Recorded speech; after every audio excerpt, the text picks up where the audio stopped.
Bərdə rayon İcra Hakimiyyəti başçısının Muğallı kəndində səyyar qəbul görüşü keçirilib.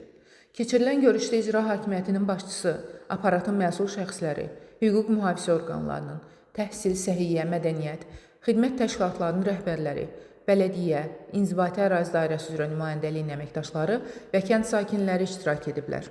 Rayon İcra Hakimiyyətinin başçısı ölkə rəhbərinin tapşırıq və tövsiyələri əsasında respublikamızda aparılan sosial-iqtisadi islahatların, əhalinin rifah halının daha da yaxşılaşdırılması istiqamətində icra olunan layihələrin hər bir yaşayış məntəqəsini əhatə etdiyini vurğulayıb və Muğanlı kəndində görülən işlər barədə vətəndaşlara ətraflı məlumat verib. Görülən işlərdən məmnunluqlarını bildirən sakinlərin daha sonra təklif və şikayətləri dinlənilib.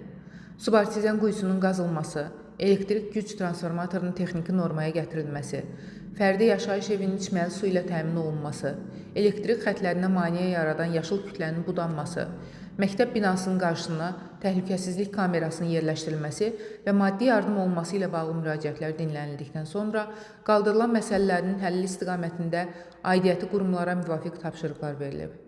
Vüsal Rafiqoğlu, Mirələ Məhmədov, Vəfa Hüseynova, Aran TV, Bərdə.